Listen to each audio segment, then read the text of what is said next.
কিও ভাই গ্রামীণ সিম কি ফ্রি শুনতেছি ফ্রি এন কি হাসা নাকি আচ্ছা তো না হ্যাঁ শর্ত আছে সত্য শর্ত কি তাই আমরা শুনি সত্য হচ্ছে গ্রামীণ সিম জোর করে দেবে গ্রামীণ সিমে 100 টাকা রিচার্জ করলে পাচ্ছেন 5 জিবি 60 মিনিট 4 জিবি 60 মিনিট আর 120 টাকা রিচার্জ করলে পাচ্ছেন 7 জিবি 100 মিনিট। আচ্ছা এটা লাই কি কি লাগবো কি নিতে হলে কি লাগে সিম নিতে হলে কি লাগে আইডি কার্ড রেজিস্ট্রেশন করে নিতে হবে। শুধু আইডি কার্ড হ্যাঁ এর বাইরে আর কিছু লাগে না এটা 120 টাকার সাথে 7 জিবি আর কি আনলিমিটেড আনলিমিটেড ইন্টারনেট হচ্ছে আপনার নেটওয়ার্কের ভিতরে দেবেন, এটা হচ্ছে নেটওয়ার্ক। আচ্ছা এটাই ইন্টারনেট। তার মানে মেলায় আছে ফ্রির তিন অবস্থা যত অবস্থা তত অবস্থা হ্যাঁ ঠিক আছে নি?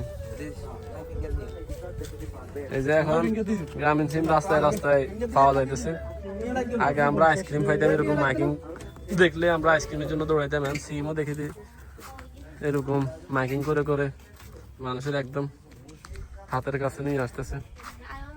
আর আমাদের এখানে লুল্লু বাহিনী আজকে এই যে বর্তার আয়োজন করছে লুল্লু বাহিনী এই যে এখানে পেঁপে কাঁচকলা আমরা কামরাঙ্গা আচার তারপরে আনলিমিটেড মরিচ লবণ তো আছে ঠিক আছে একটু পরে রেডি হয়ে যাবো আমাদের মনপুরাতে যারা যারা আসবেন দাওয়াত রইল ঠিক আছে এটা হচ্ছে মনপুরায় আজকে বিকেলের আয়োজন ওকে আর সাথে তো গ্রামীণ সিম ফ্রি আছে।